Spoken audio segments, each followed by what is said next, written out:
Ardi Sindikat bersama bintang tamu yang tidak akan asing lagi, Teddy Kusnadi. Pak Teddy Kusnadi ya. Selamat sore sahabat Ardi Sindikat di seluruh dunia dan juga dimanapun berada ya pada sore hari ini, hari libur. Assalamualaikum, selamat sore semuanya. Selamat sore semuanya ya.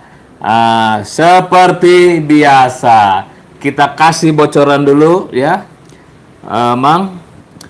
Siap. Bahwa kita akan membongkar ya, membongkar terkait banjir ya, banjir di Sumatera Utara ya.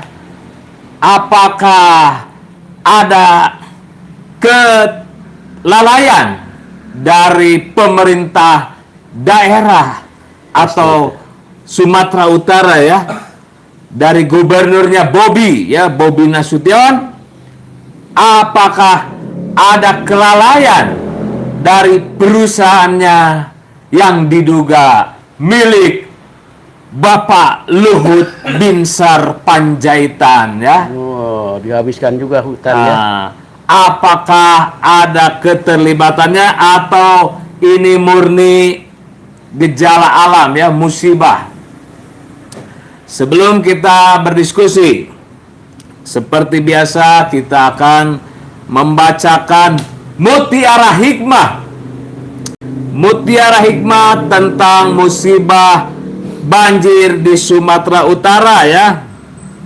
Izinkan sahabat Ardi Sindikat dimanapun berada di seluruh Indonesia dan luar negeri ya, diaspora, izinkan saya membacakan Mutiara Hikmah. Bismillahirrahmanirrahim. Mutiara Hikmah, musibah banjir di Sumatera Utara. Ketika air menggenangi bumi, Allah sedang menguji hati kita ya. Musibah adalah panggilan lembut dari Allah. Setiap banjir, longsor, atau bencana alam bukan sekedar gejala alam, tetapi seruan Allah agar manusia kembali sadar. Tidak ada musibah yang menimpa kecuali dengan izin Allah. Quran surat At-Taghabun ayat ke-11. Musibah adalah undangan untuk merenung dan memperbaiki diri, bukan mencari kambing hitam. Banjir mengingatkan bahwa manusia tidak berkuasa atas bumi. Dalam kehidupan sehari-hari kita sering merasa kuat, merasa kaya, dan merasa berkuasa. Namun sekali air naik, seluruh kekuasaan itu lenyap. Di tangan Allah lah segala kerajaan. Quran surat Ali Imran ayat ke-26. Banjir mengingatkan pemilik bumi bukan manusia, tetapi Allah. Kesabaran adalah jalan kemuliaan bagi saudara-saudara kita yang terkena dampak banjir. Kesabaran bukan pilihan, tetapi kekuatan. Sesungguhnya Allah bersama orang-orang yang sabar. Quran surat Al-Baqarah ayat 153. Setiap tetes air mata yang jatuh karena musibah dicatat sebagai kemuliaan di sisinya. Banjir mengajarkan kita pentingnya saling menolong. Saat banjir melanda, tidak ada perbedaan suku, agama, jabatan, atau harta. Yang ada hanyalah kemanusiaan. Tolong menolonglah kamu dalam kebaikan dan ketakwaan. Quran Surat Al-Maidah ayat kedua. Musibah adalah momentum persatuan, bukan perpecahan. Setelah gelap, selalu ada terang. Setiap banjir akan surut, setiap luka akan sembuh, setiap kesedihan akan berganti kebahagiaan. Sesungguhnya bersama kesulitan ada kemudahan. Quran Al-Insyirah ayat ke-6. Allah tidak menurunkan cobaan kecuali telah menyiapkan jalan keluar. Banjir adalah tanda agar manusia tidak lupa mengelola alam dengan amanah. Banjir bukan sekedar hujan. Seringkali ia muncul karena hutan gundul, sungai dipersempit, pembangunan tanpa tata ruang, dan keserakahan manusia. Musibah ini adalah panggilan agar janganlah kamu membuat kerusakan di muka bumi setelah Allah memperbaikinya. Quran Surat Al-A'raf ayat ke-56. Di balik banjir ada peringatan. Lindungi bumi sebelum bumi melawan. Allah menghapus dosa orang yang tertimpa musibah. Tidak ada musibah yang sia-sia bagi orang beriman. Rasulullah SAW bersabda, tidaklah seorang muslim tertimpa kelelahan, penyakit, kesedihan, kesusahan, gangguan, bahkan duri yang menusuknya, kecuali Allah hapuskan sebagian dosa-dosanya. Hadis riwayat Bukhari dan Muslim. Banjir yang menyapu rumah juga menyapu dosa. Musibah datang untuk menjadikan kita lebih rendah. Manusia sering merasa hebat, tapi ketika air naik, semua manusia sama. Yang tersisa hanyalah ketundukan kepada Allah. Anugerah terbesar dari musibah adalah lahirnya hati yang lembut.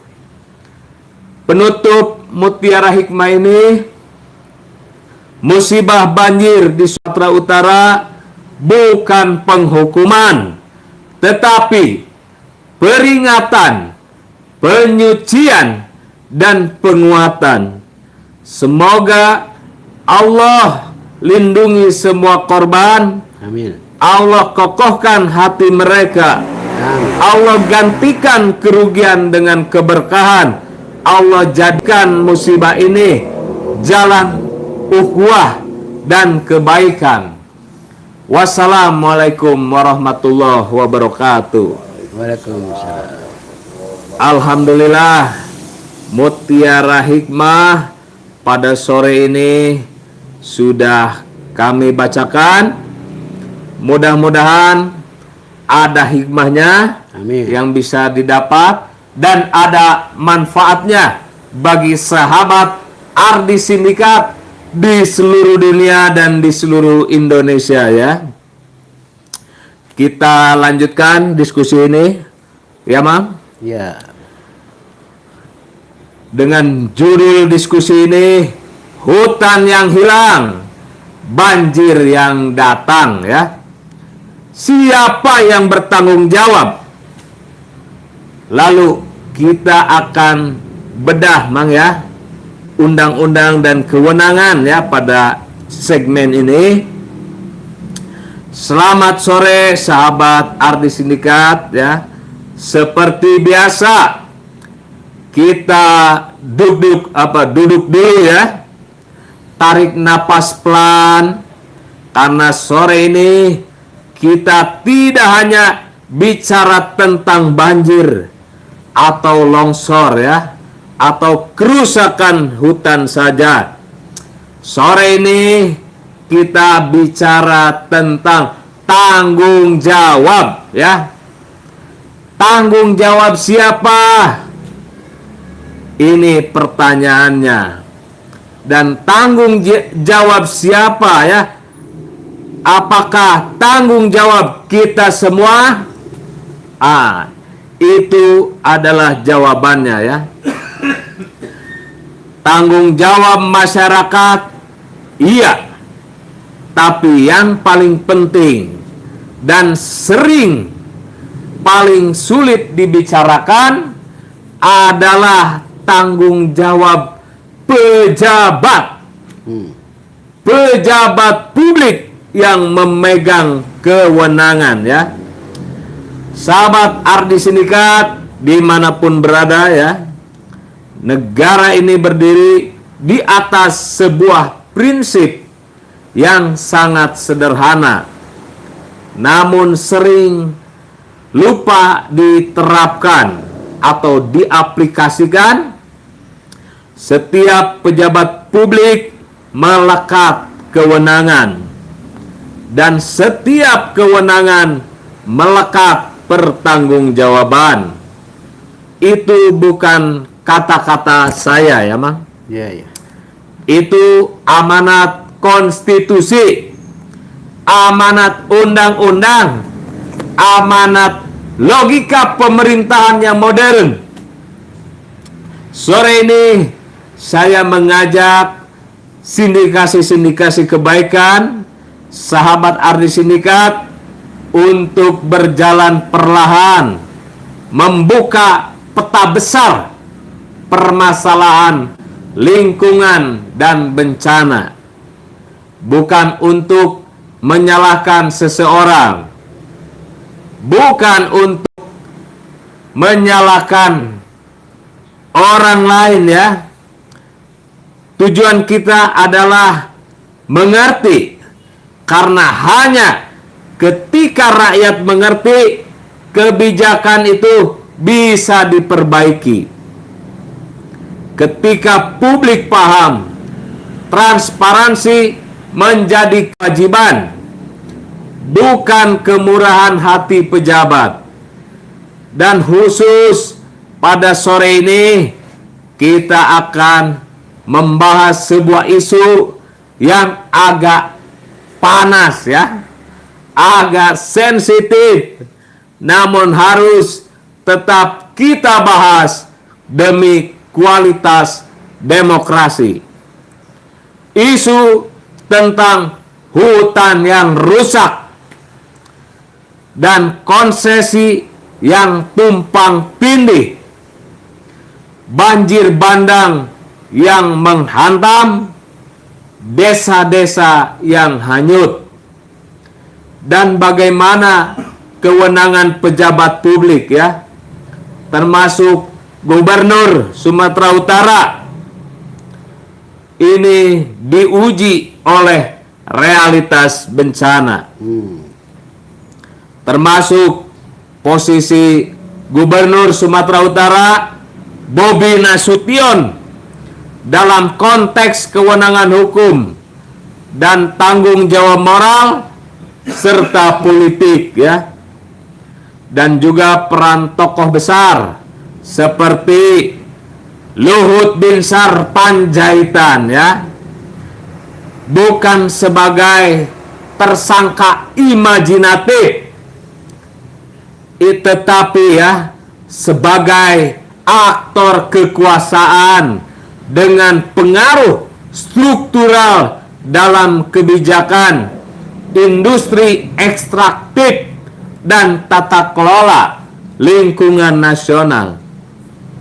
Semua akan kita bahas berdasarkan undang-undang, pasal demi pasal, bukan fitnah, bukan pula tuduhan.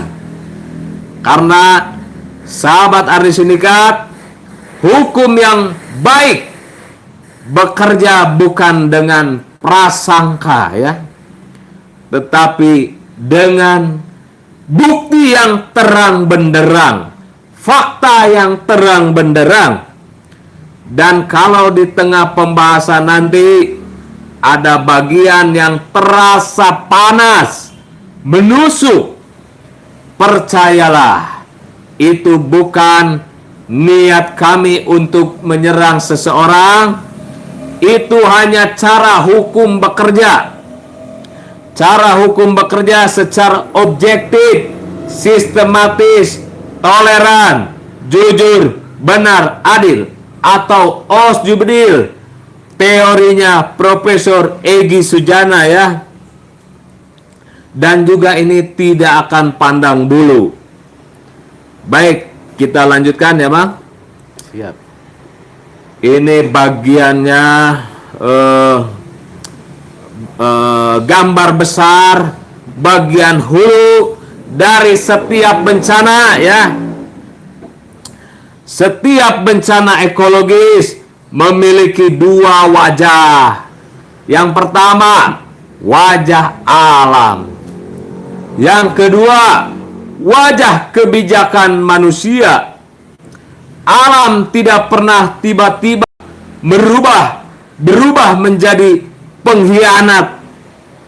Air pun tidak tiba-tiba ingin menghanyutkan desa. Tanah tidak tiba-tiba ingin bergeser dan memakan rumah.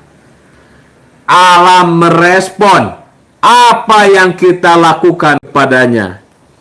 Dan disinilah hukum memainkan peran vitalnya. Hulu bencana sama dengan hulu kebijakan. Jika hulu sungai berubah, das rusak, tutupan hutan pun hilang, itu bukan sekedar bencana alam. Itu bencana kebijakan. Mari kita lihat kerangka aturannya, hukumnya. Ini pasal-pasal hukum yang relevan ya, yaitu Undang-Undang Dasar 1945 pasal 28H ayat 1. Setiap orang berhak hidup sejahtera lahir dan batin, bertempat tinggal dan mendapat lingkungan hidup yang baik dan sehat.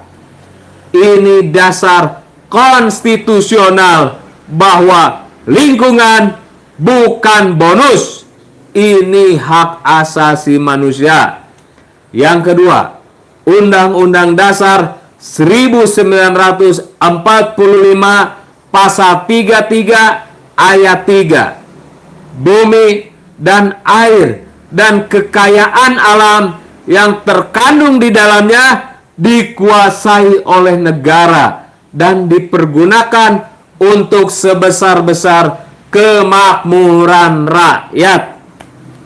Artinya, kalau pengelolaan sumber daya alam membuat rakyat terancam banjir, longsor, atau kehilangan rumah, maka ada pelanggaran amanat konstitusi. Lalu, Undang-Undang Nomor 32 Tahun 2009 tentang perlindungan dan pengelolaan lingkungan hidup, ini beberapa pasal yang penting ya. Pasal 63 ayat 2. Gubernur bertanggung jawab dalam perlindungan dan pengelolaan lingkungan hidup di tingkat provinsi. Gubernur bertanggung jawab ya. Dan pasal 70 pasal 70 dan pasal 72-nya kewajiban transparansi, AMDAL, dan juga partisipasi publik ya. Lalu di pasal 69-nya melarang pembukaan lahan dengan cara membakar ya.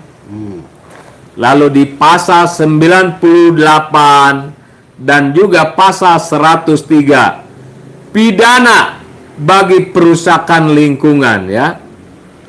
Nah, ini interpretasinya ketika hutan hilang, konsesi bermasalah, das rusak, maka secara struktur pemerintahan gubernur wajib mengawasi, mengendalikan, dan juga mencegah. Ini lucu ketika pasal yang seharusnya melindungi rakyat dari banjir malah berubah menjadi dokumen yang berdebu di rak kantor gubernur. Hukum itu seperti payung. Sayangnya di negeri ini seringkali yang kebagian payung justru mereka yang paling tidak kehujanan ya. Nah, lalu apa akar masalahnya? Nah, akar masalahnya bagian hulu, hutan, dan konsesi ya. Nah, mari kita bicara soal fakta struktural, bukan tuduhan. Karena dalam setiap kasus lingkungan selalu ada 3 elemen besar. Yang pertama, konsesi industri, industri sawit, tambang, hutan industri ya, energi. Yang kedua, kelemahan tata ruang. Ketiga, minimnya pengawasan. Dan di wilayah manapun, bukan hanya di Sumatera Utara, 3 hal ini selalu menjadi pola yang sama. Apakah ini berarti ada pelanggaran? Pasti. Belum tentu jawabannya, Mang. Apakah ini berarti ada potensi tanggung jawab? Pasti. Iya. Secara hukum dan moral selalu ada potensi tanggung jawab itu. Nah, ini pemetaan sistemik ya. Apa masalah yang terjadi ya? Melalui tumpang tindih izin, lemahnya verifikasi lapangan, perubahan fungsi kawasan, dan perluasan industri tanpa mitigasi ya, tanpa mitigasi bencana ya. Nah, ini apa dampaknya terkait pendangkalan aliran sungai ya, Mang? Ya, ya. Das, resiko banjir meningkat, hilangnya resapan air, kerugian ekonomi miliaran hingga triliunan rupiah, dan juga korban jiwa pada bencana besar. Nah, mengapa ini berlangsung ya? Kapan ini berlangsung? Sudah lama. Umumnya lebih dari 10 hingga 20 tahun. Ya, ya. Karena perubahan tutupan hutan bukan terjadi semalaman. Dari hulu sungai ke das ya, lalu ke permukiman, hingga menyebabkan banjir jauh di hilir. Nah, ini kritis ya, karena menyentuh keselamatan manusia. Mengapa terjadi ya? Karena kebijakan tata ruang dan pengawasan adalah akar utama segala resiko ekologis ya. Dan ini pasal yang berpotensi berbenturan di Undang-Undang Nomor 32 Tahun 2009 tentang lingkungan hidup. Pada pasal 63 ayat 2, gubernur wajib mengawasi lingkungan.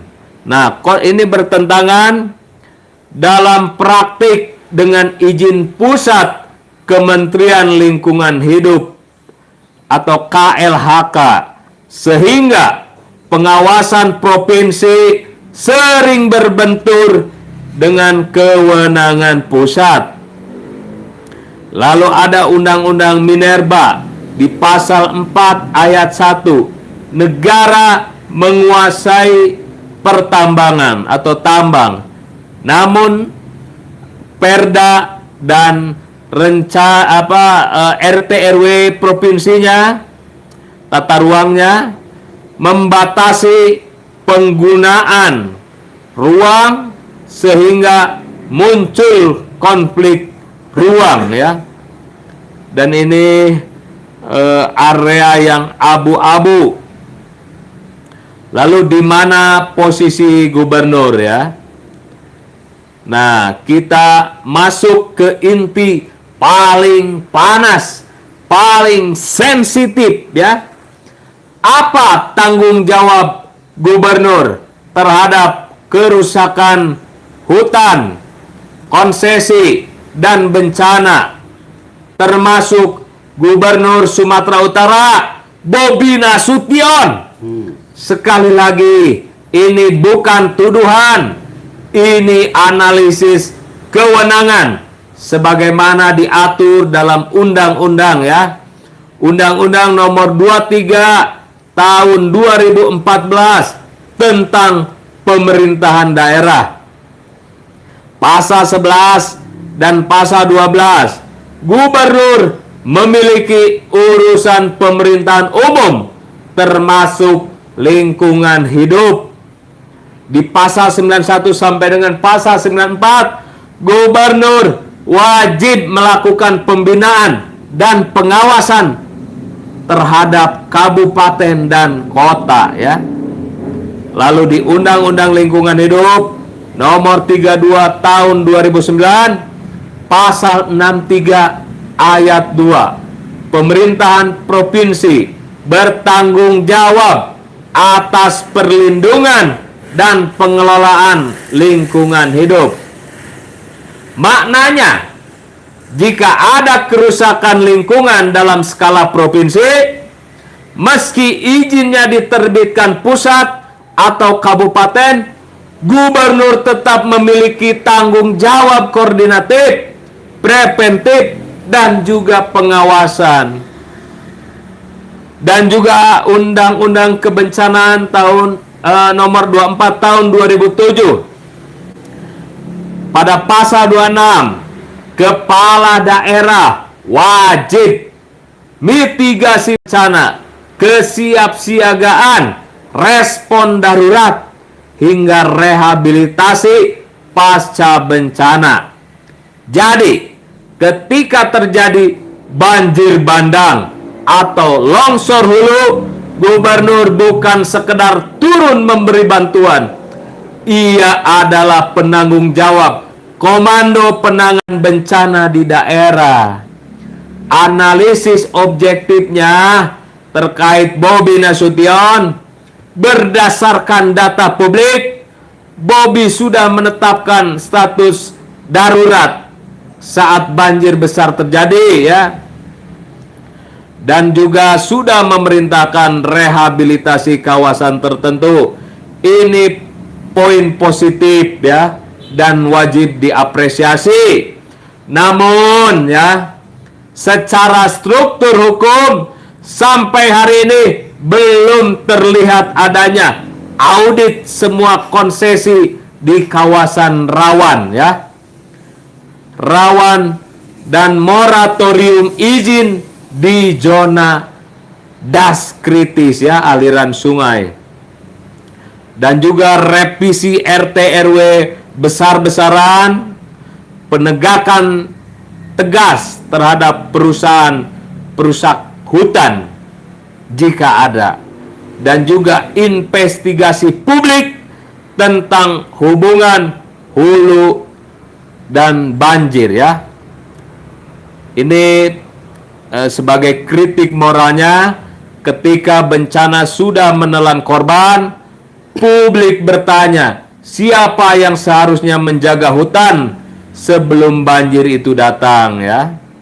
Dan kritik ini datang, ini sangatlah wajar, karena itulah hak rakyat dalam negara demokrasi. Betul, Mang? Betul. Kita lanjutkan sedikit lagi.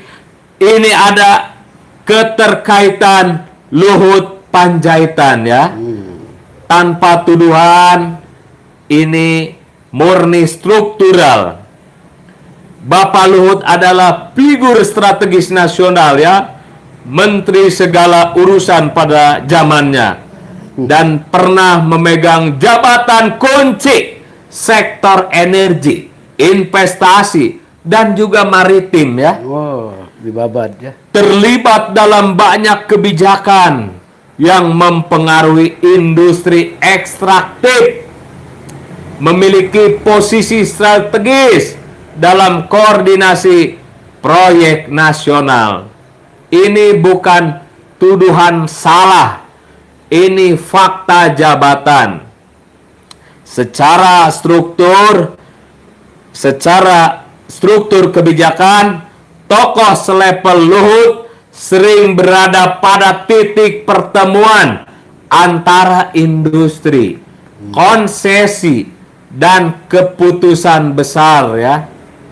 Karena itu, analisis publik wajar memasukkan beliau sebagai aktor struktural. Dan dalam perspektif objektifnya, sahabat Ardi Sindikat menagih pertanggungjawaban itu bukan membenci, menuntut transparansi. Itu bukanlah menyerang. Itu adalah bagian dari demokrasi, kewarganegaraan, dan amanah hukum. Karena pejabat publik, siapapun dia, tidak boleh anti kritik. Kekuasaan bukan cermin untuk dikagumi, melainkan jendela agar rakyat bisa melihat apa yang sedang dikerjakan. Silakan ditanggapi, Pak. Ini gara-gara banjir ini di hulunya banyak hutan yang ditebang. Hutan yang ditebang ya. Reboisasi tidak dilakukan ya. Nah, ini berpengaruh pada banjir ya. Pasti. Bukan karena bencana apa tuh, ada badai apa ya, siklon apa ya, kemarin rame-ramenya tuh. Hutan-hutan pada gundul lah. Nah, intinya penyerapan. Gundulnya hutan juga sangat berpengaruh ya, Pak Teddy ya. Dulu lama di hutan ya, Pak Teddy ya. Lama. Jadi dulu ada pengusaha kayu lah. Ya. Kan ada apa? Kontrak pertahunan tuh yang dihabiskan yang di dalam dulu. Yang dihabiskan yang di dalam ya. Yang di depan enggak, masih mulus. Ini pelaku pada saat itulah dulu ya, untuk mengawasi hutan ya. Nah, dulu mengawasi hutan, ternyata di dalam hutan itu yang pertama digunduli ya, Pak Teddy ya. Iya. Oke, dilanjutkan pada perspektif objektifnya ya, bahwa karena pejabat publik, siapapun dia, tidak boleh anti kritik. Kekuasaan itu bukan cermin untuk dikagumi, melainkan jendela agar rakyat bisa melihat apa yang sedang dikerjakan. Dilanjutkan, kita akan memetakan jejak konsesi, deforestasi ya, dan titik rawan bencana. Ketika kita bicara bencana, kita tidak sedang membicarakan hujan saja. Ketika kita bicara longsor, kita tidak sedang membicarakan tanah saja. Ketika kita bicara banjir bandang, kita tidak sedang membicarakan sungai. Kita sedang bicara manusia. Dan lebih spesifik lagi, kekuasaan, konsesi, izin, pembiaran, dan siapa yang diuntungkan ya. Dalam berbagai laporan, mulai dari temuan lapangan seperti yang disampaikan oleh Pak Teddy, investigasi masyarakat sipil, peta konsesi KLHK, hingga rekaman konflik agraria, muncul 7 perusahaan kunci yang disorot publik. 7 perusahaan kuncinya, yaitu terkait kerusakan hutan, perluasan sawit, dan potensi keterkaitan dengan banjir bandang di Sumatera Utara ya. Saya tidak menuduh, saya tidak memutuskan, saya hanya memetakan ya, agar publik tidak buta arah. 7 perusahaan yang disebut-sebut dalam konteks deforestasi Das Hulu Sumut tanpa menyimpulkan bersalah ya. Dicatat tanpa menyimpulkan bersalah. Ini ada 7 perusahaan itu PTX ya. PTX Perkebunan Sawit dengan izin tumpang tindih kawasan hutan. Dan PTY dalam hutan industri ya, Perkebunan ini akasia. konsesi memasuki sempadan sungai, memiliki konsesi yang memasuki pada sempadan sungai. Nah, siapakah perusahaan itu? Nanti kita bahas ya di segmen selanjutnya. Dan PTZ ya, sawit skala besar, diduga berada di zona rawan longsor ya. Betul. Lalu perusahaan A, konversi hutan alam monokultur ya, konversi hutan alam monokultur. Dan perusahaan B, perluasan tanpa reboisasi tadi, Pak Teddy ya, tanpa reboisasi pengganti. Lalu perusahaan C, pola land clearing intensif. Dan perusahaan D, terkait rantai pasok industri besar nasional. Nama tidak disebutkan demi menjaga asas praduga tak bersalah. Nah ya, juga tugas kita sebagai masyarakat ya, sebagai publik yang membedah pola dengan diskusi, bukan dengan menuding individu-individu atau korporasi ya. Apa ini polanya? Kita analisis dalam analisis struktural. Yang pertama, lokasi perusahaan berada di hulu das ya, aliran sungai ya. Lalu ketika hulu digunduli, pasti ini hilir yang tenggelam. Iya. Yang kedua, pola land clearing simultan, pembukaan lahan dengan alat berat ya. Ini akan mempercepat erosi, memicu luncuran tanah saat hujan ya. Tadi yang disampaikan bahwa yang yang dibabad itu adalah di tengahnya dulu ya, hingga itu menimbulkan erosi ya, mempercepat erosi karena dengan alat berat ya Pak ya. RKT itu kan. RKT ya. Kerja tahunan. Rencana kerja tahunan itu. Yang harusnya depan dulu, ini di tengah dulu yang dibabat. Harusnya depan dulu, ini langsung dalamnya dulu. Nah ini tumpang tindih izin ya. RT RW kabupaten, RT RW provinsi, lalu kawasan hutan, izin pusat, dan di tengah kekacauan itulah bencana mulai menyusun takdirnya ya. Ya, yang keempat, minim reboisasi. Lalu nihil perlindungan tebing sungai.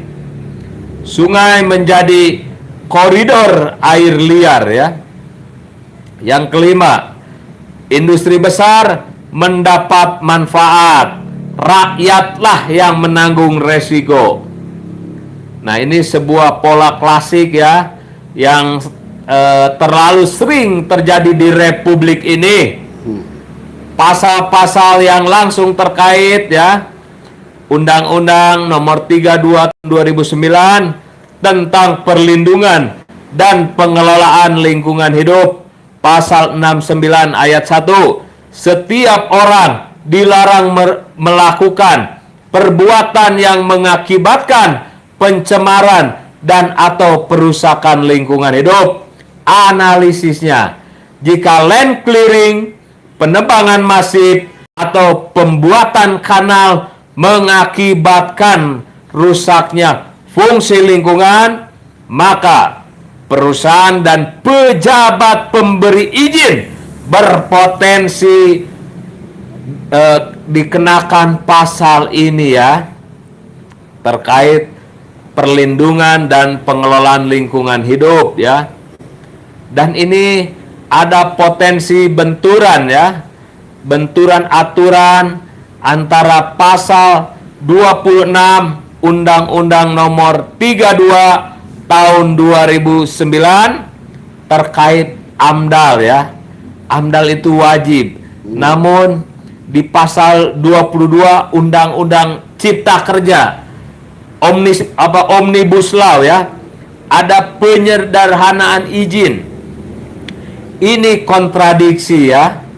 Satu pasal meminta studi dampak yang ketat ya, di pasal lain, di aturan lain memberikan celah penyederhanaan.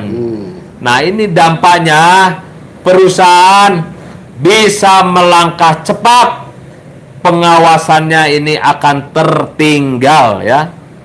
Inilah konteks awal mengapa publik meminta audit konsesi. Audit konsesi total di Sumatera Utara ya, itu harus dilakukan audit. Nah, benarkah bencana ini bukan 100% alam? Nah, kita menelusuri pola nasional ya. Karena masyarakat sering bertanya, kenapa banjir bandang kini makin sering?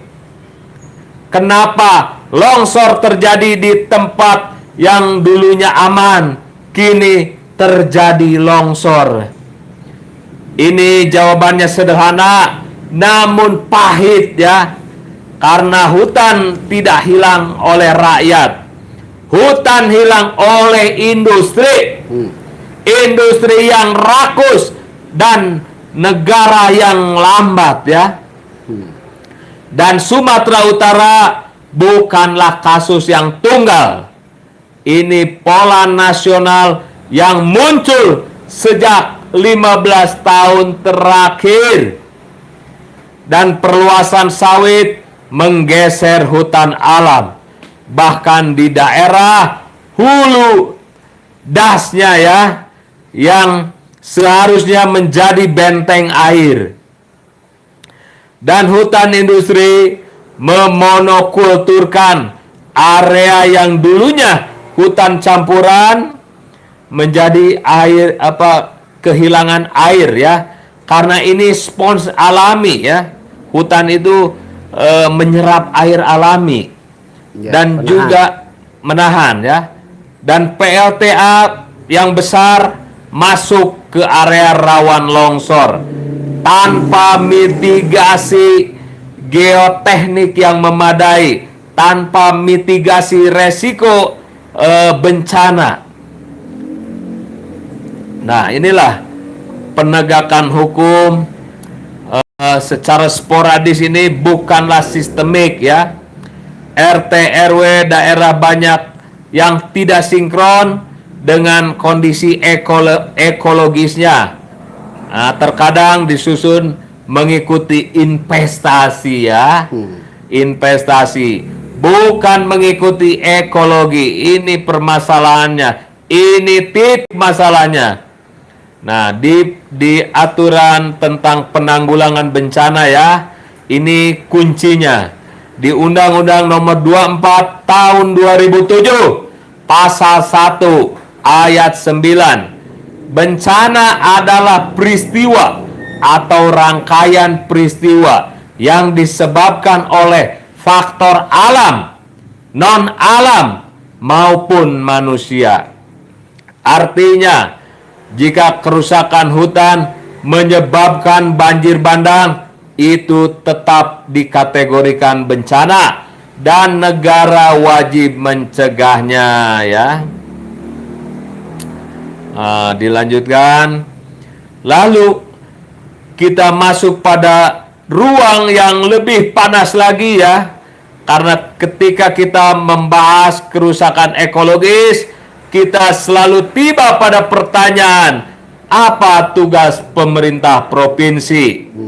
Dan seberapa jauh pertanggungjawaban gubernur? Dalam konteks ini termasuk Gubernur Sumatera Utara, Bobi Nasution. Satu, hal positif yang perlu dicatat ya.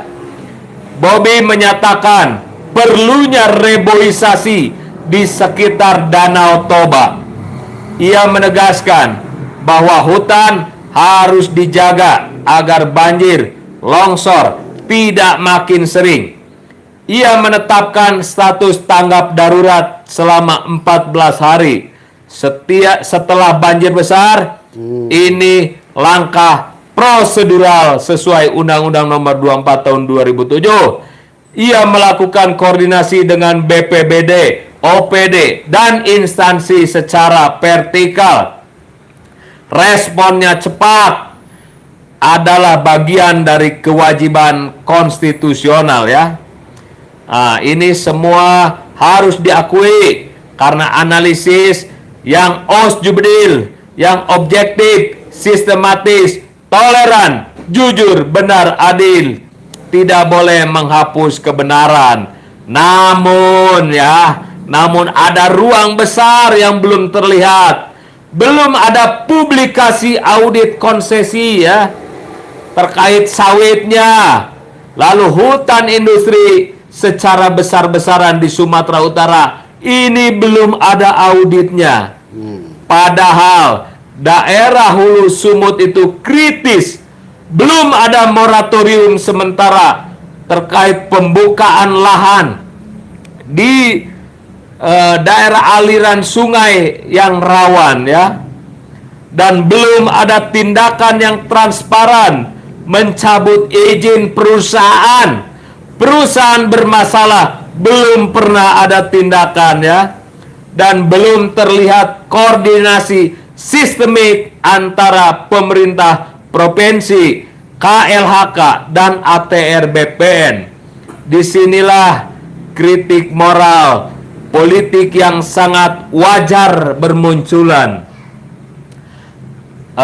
Pasal yang terkait kewajiban gubernur yaitu diatur di Undang-Undang Nomor 23 Tahun 2014 tentang pemerintahan daerah. Di pasal 67 huruf B, kepala daerah berkewajiban melaksanakan program pembangunan secara berkelanjutan ya. Dan di pasal 65 ayat 1 huruf C-nya, kepala daerah mengkoordinasikan penyelenggaraan ketentraman dan ketertiban masyarakat. Jika hulu aliran sungai itu rusak dan tidak ditangani, maka potensi ketidaktertiban sosial akan semakin besar. Potensi pertanggungjawaban moral dan politiknya kita akan analisis juga secara jubdil ya, objektif, sistematis, toleran, jujur, benar, adil. Jika pembiaran terjadi ya, Ini moral responsibility-nya bagaimana ya. Dan jika pengawasan lemah, ini politik responsibility-nya juga bagaimana. Jika dampak bencana besar, bagaimana terkait public accountability-nya ya. Nah, kita tidak mengatakan Bobby bersalah ya. Kita tidak memutuskan hukum, tapi kita memetakan ruang yang harus dipertanggungjawabkan sebagai gubernur ya. Karena ini aneh ya. Ketika alam sudah berteriak, manusia baru mulai mendengar. Yang lebih aneh lagi, ketika rakyat hanyut oleh banjir, tetapi dokumen-dokumen izin tetap kering dan aman di lemari birokrasi. Nah, ini catatan ya. Ini bukan tentang menyerang seseorang, ini tentang memastikan bahwa gubernur manapun, dan pada hari ini Bobby ya, besok bisa siapa saja. Nah, ini artinya kursi jabatan bukan sekedar kekuasaan ya, tapi perisai untuk keselamatan rakyat ya. Artinya jabatan itu dijadikanlah untuk keselamatan rakyat. Nah, dilanjutkan Pak Teddy ya. Di audit konsesi ya. Ini benang kusut izin. Karena ada tumpang tindih dan celah hukum ya. Nah, karena di Sumatera Utara itu seperti kebanyakan di provinsi lainnya terdapat 3 masalah besar. Yang pertama itu konsesi yang berada di kawasan hutan lindung. Ini melanggar fungsi ekologis ya. Dan yang keduanya ini konsesi yang tumpang tindih antara perusahaan satu dengan perusahaan yang lain. Nah, ini juga menciptakan area yang abu-abu ya secara hukumnya. Lalu izin yang dikeluarkan tanpa kesesuaian ya tata ruangnya, RT RW-nya. Artinya izin boleh sah secara administratif, tetapi jangan salah secara ekologis ya. Lalu di Undang-Undang Nomor 41 Tahun 1999 tentang kehutanan, di pasal 50 ayat 3, setiap orang dilarang melakukan kegiatan yang mengakibatkan kerusakan hutan ya. Lalu di Undang-Undang 32 tahun 2009 tentang lingkungan hidup, di pasal 36-nya, setiap usaha wajib memiliki izin lingkungan sebelum berjalan. Nah, ini banyak diinjak gitu ya Pak Teddy ya. Iya, iya. Diinjak oleh korporasi-korporasi yang mengutamakan keuntungan semata ya. Belum pembalakan liar ya. Nah, pembalakan liar ini. Wah, ini sudah sangat-sangat darurat ya. Kita jika hutan bisa bicara mungkin Pak Teddy, mungkin ia akan berkata, aku ditebang oleh mereka yang tidak pernah menginjak tanahku, dan nasibku ditanggung rakyat yang bahkan tidak pernah melihat dokumen izinnya ya. Nah, ini kesimpulannya, tidak ada satu pihak yang bisa cuci tangan. Tidak ada satu pejabat yang bisa berkata, itu bukan wewenang saya. Tidak ada satu perusahaan yang bisa berkata, kami hanya bisnis. Karena ketika rakyat mati, semua sistem harus diusut. Nah, ini bencana di Sumatera Utara itu sudah lebih dari 70 nyawa yang melayang. Ini harus diusut ya. Tidak boleh dibiarkan. Karena ini momen ya. Momen untuk perbaikan ya. Apalagi Bapak Presiden, Bapak Prabowo Subianto sudah turun ke lokasi ya. Ke korban banjir sudah datang ya. Luar biasa untuk Bapak Presiden ya. Langsung gerak cepat. Ya, Menteri Kehutanannya yang dulu berarti ya. Ini yang dulu dan yang sekarang nih. Karena moratoriumnya ini apakah dijalankan atau tidak ya, itu harus disampaikan ke publik ya. Lalu kita lanjutkan ya, karena ini saking luar biasanya Pak Teddy, sampai para ilmuwan bingung ya, yang mau menelitinya dari mana, karena di negara ini semua orang punya kekuasaan, tapi tidak ada yang punya kesalahan ya. Semua berkuasa ya. Di mana di Morowali itu berkaitan dengan kekuasaan. Yang disalahkan itu tidak mau disalahkan. Sampai sekarang belum kita tahu siapa nanti yang bakal dijadikan tersangkanya ya, terkait penyalahgunaan pengawasan ya, kewenangan di bandara Morowali ya. Nah, itu harus ada audit juga. Nah, ini untuk pejabat ya, kita luar biasa sopan ya, karena saking sopannya mereka tidak pernah mau menyalahkan siapapun, kecuali yang disalahkan adalah hujan yang lebat yang disalahkan ya, badai yang disalahkan, padahal hujan tidak pernah menandatangani MOU izin ya, dan hujan tidak pernah mengubah status kawasan hutan ya, baik hutan lindung, hutan produksi, dan hutan industri ya. Hujan tidak pernah menandatangani AMDAL ya, tidak pernah. Tapi di negara ini hujan dijadikan kambing hitam, tersangka ya. Tidak ada praduga tak bersalah untuk hujan sejak zaman kolonial. Kalau hutan gundul itu karena intensitas hujan yang meningkat. Kalau daerah aliran sungai rusak itu karena curah hujan ekstrim. Dan kalau bukit longsor itu karena faktor cuaca. Dan kalau masyarakat marah itu karena kurangnya sosialisasi.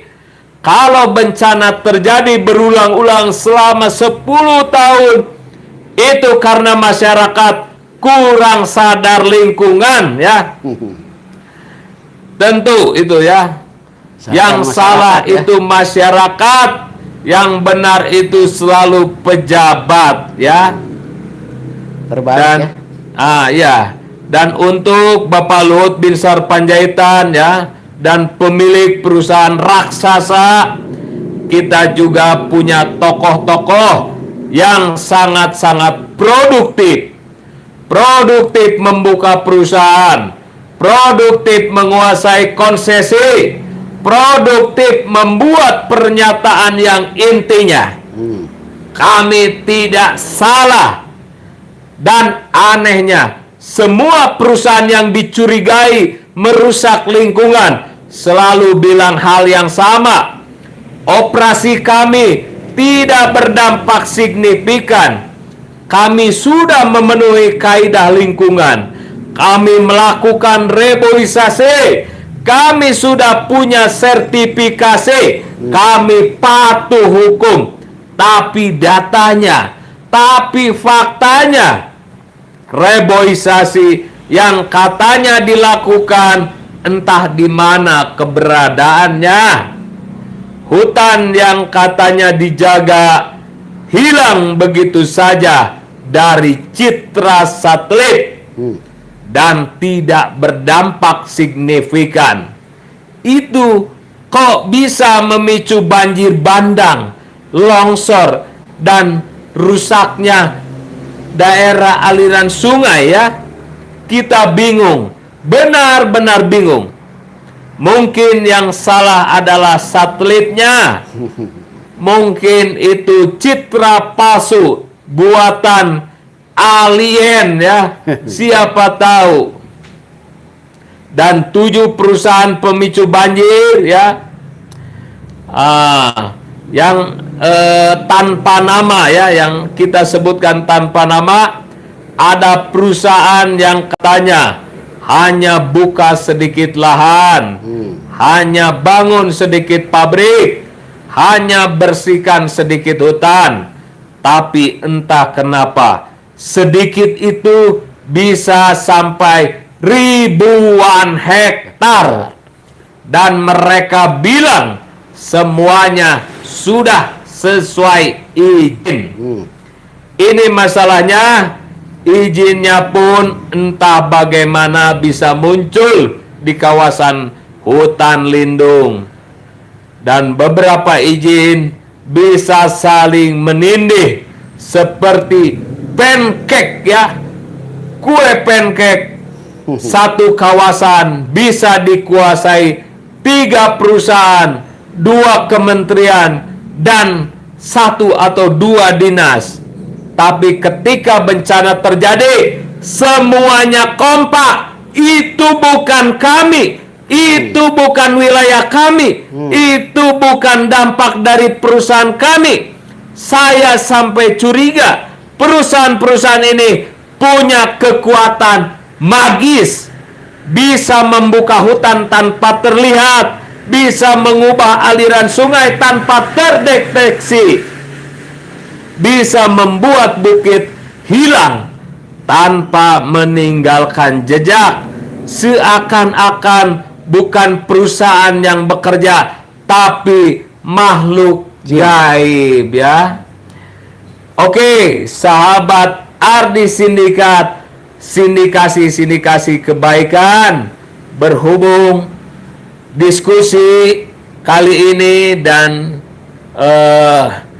sudah ada tanggapan dari narasumber langsung Bapak Teddy ya, sebagai dulu tim pencari fakta untuk hutan di Sumatera ya, sudah tahu ya bahwa permasalahan itu akibat rakusnya manusia ya.